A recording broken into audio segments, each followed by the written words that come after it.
Redondo. Redondo.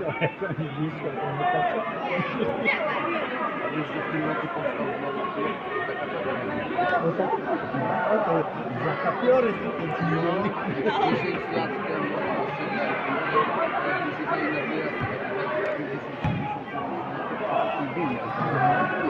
nie mógł nie rozgrać. Widziałem jak